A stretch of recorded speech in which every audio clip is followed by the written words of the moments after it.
Howdy folks, Nathan here at the Manhattan Beach Car Show in Southern California. It happens once a month and it is one of the best car shows, I think, in the United States for exotics. But I have something special for you today because we're going to be talking about California culture, and California culture means, well, sometimes brotherly love or perhaps a little bit of brotherly fighting. That happens a lot in Los Angeles. So come on over here and meet a few friends of mine because I've got Alfredo and Franco. They are brothers.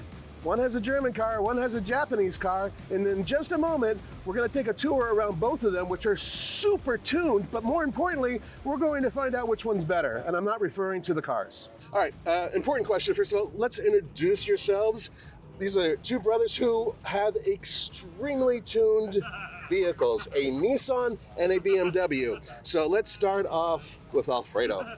Alfredo, just like the Godfather, but not that kind of brother. Hopefully. Right. But do they call you Fredo? They actually do call me Fredo. Okay, that's kind of badass. So, yeah. Well, it depends on your perspective, I guess. Well, but reputation. Yeah. Right. So there's a big story between both these cars because, well, frankly, they both started off as yours. Yes. Yeah. Right. They're both 2013s. I bought this in 2013. Brand new. I was about 22, 23 years old.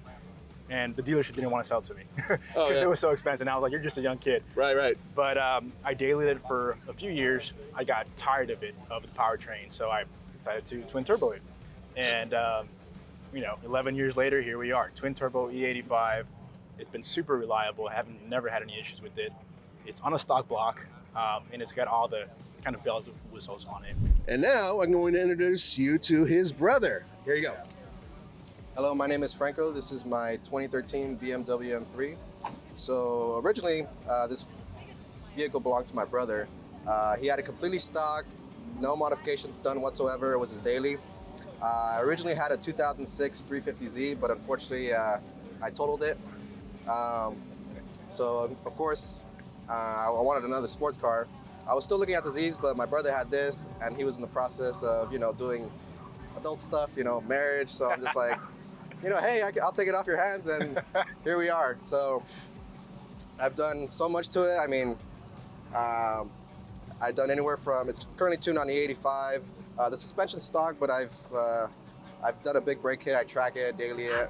So canyon car meets, the whole shebang. All right, outstanding. So what we're going to do is we're going to take a quick little tour around both cars before we get attacked by a Maltese. And here's the important part about these two cars is the fact that this one is one of the loudest BMWs I have ever heard. Ever. I mean, seriously, like even track cars, this one seems to be a little bit louder. But this is one of the best setup Nissan Zs that I have witnessed. And it's been featured on other channels as well for good reason, because the tune on this vehicle, let's face it, it's pretty damn good. I mean, you've had a chance to actually put it up against other vehicles and it's come out on top. Yeah. So what we're going to do is we're going to do a quick walk around of both vehicles, and you guys are going to have a chance to understand why these cars are part of California culture and why these brothers are part of California culture. Because let's face it, one of them is driving a cooler car. We just have to figure out which one. Right. So I'm going to move off camera a little bit, and I'm going to let him take us around the vehicle because it's not stock, right? So let's start at the front and work our way back. Yeah, absolutely. So this is a 2013 370Z Nismo. And the way you can tell about it being a Nismo is the front bumper, the rear wing, which we'll get to in just a moment, and the rear bumper. Coupled with the interior, you got the Nismo seats. Now, what I've done in the front here, just aftermarket headlights, wanted a better headlight projector. And I like the blackout. As you can see, that's kind of the theme here, is just having carbon parts, blackout kind of theme. So that way I can, it just contrasts with the gray. I love the gun metallic gray. So this is actually, the hood is actually carbon fiber from Saibon. It's a GTR style hood, but I've modified it to get some more ventilation and just cooling in the engine bay. So this is why you have the air vent here up front. That's pretty much it in front. Going around the side, you have T37s. Obviously, these are iconic wheels for these cars. Again, love the gun metallic theme. And just going around the side. And again, R888s, sticky tires, wider wider fronts and rears. And moving around the side and the rear again, nothing special, just the guys over at Fast Intentions who set up this car, and this is their kit and their exhaust. They have a carbon fiber muffler. Oh, okay. So you can't really see that unless you really go down. But again, Nismo rear bumper with the black Z badging. And then I added this this roof, I forget what you call it, but from Stillen. So this is a polyurethane roof. I guess the internet will correct me on that one. You do like a spoiler lip. Spoiler, sort of, yeah, yep. There you go. Just to give it a little more of a, enhancement, or not just enhancement, but just a look. And again, our 888s, T37s on the rear. These are 19s by 11, just to have more traction. So the big question is, Yeah. a lot of viewers are going to want to know, what's the output on this vehicle? What's the horsepower, torque? Basic, Yeah, roughly. good question. Yeah, roughly. So I can run a flex fuel. So I'm a Ecutech, and I can do 91. On 91, it gives me about a little over 500 horsepower, wheel horsepower. On E85, it's about 620, give or take. That's map 4 when you're just track. Yeah, so track, or if you're doing highway. explain that too, by the way, your different settings and whatnot, just because some people don't quite understand exactly what these settings are. Yeah, so with Ecutech, it's all integrated within the steering wheel. Right. So the controllers of the steering wheel. So I can actually modulate depending on what fuel I'm running. So if it's on 91, I can go up to 2 maps and just a basic tune, and that's good for about a little over 500 horse. And then if I go map 2, it's about 540, 550. And then map 3, I can do map 3 with the combination of both fuels, so 91 and E85, and that will give me another 50, 60 horsepower. And then if I do map 4, which is closest to the E85 content, that will give me over 620, 630. Yeah. It's really crazy because a lot of people tend to think it's the other way around, where you're going to the higher octane fuels, you're getting the higher horsepower. That's not really the case here, because detonation is very different when you're changing, the mapping of the vehicle. Yeah. So in this particular case, you're talking about a vehicle that on the track could probably produce over 600 horsepower. Oh, absolutely. And I've taken it to the track with my brother. I mean, it's great. It feels so good. And unfortunately, when you have that much power and you're trying to, you're turning in some of these turns, it just kind of wants to, it wants to, get away from you. Oh yeah. So you have to, just like wrestling a bull, you have to really be on top of it. But it's so much fun on that straightaway. I mean, you're keeping up with some of these modern cars nowadays that are easily pushing 600 horsepower. So it's great. It handles well. I mean, even for the street use, it's great. I'm on HKS suspension, so it handles well. It's great for the street. It's great for the track as well. Really important question, because you've had this car since new. What does your wife think of it? Oh, that's a great question. She hates it. Which means it's a great car. No, I'm kidding.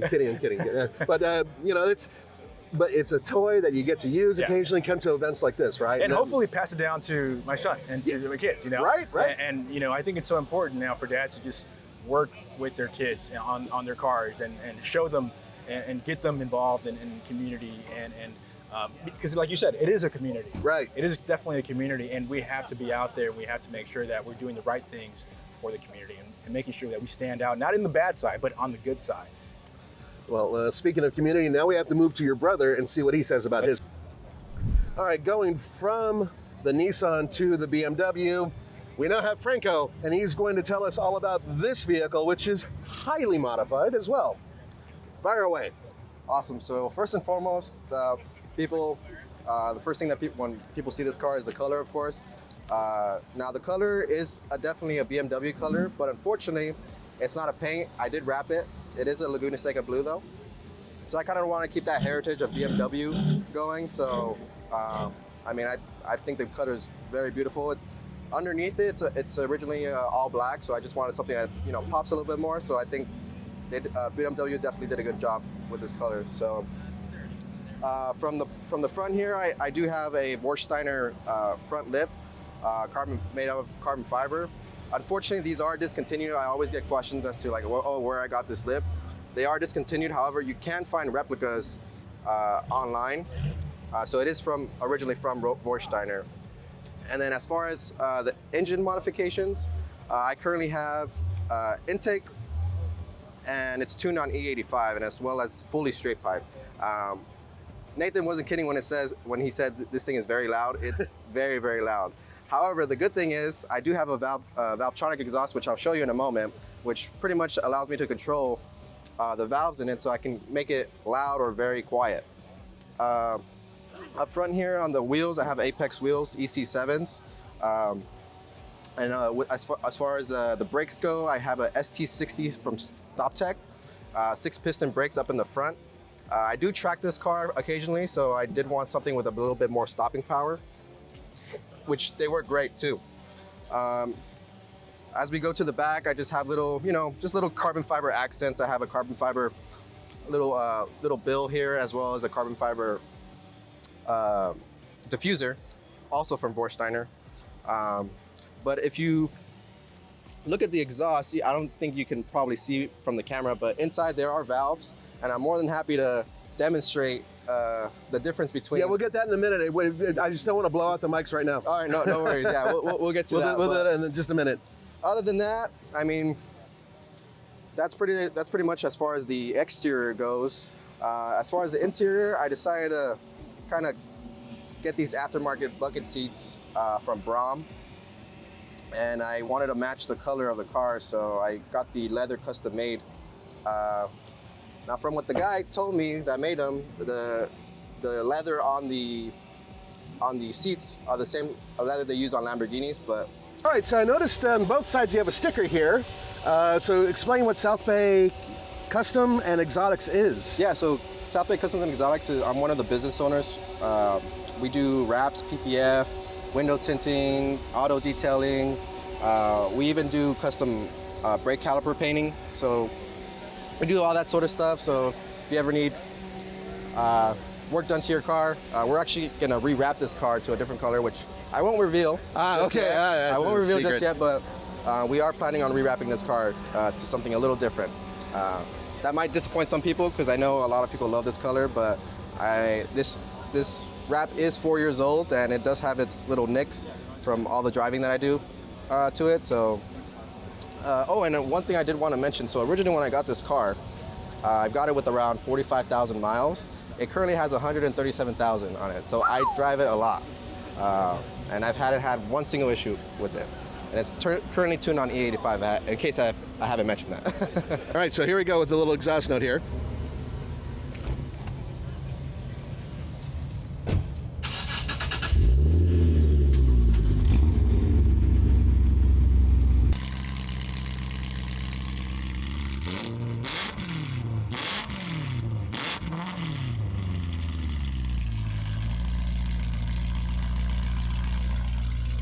Okay, so we don't need both eardrums. Now we're going to go over and check out the Nissan.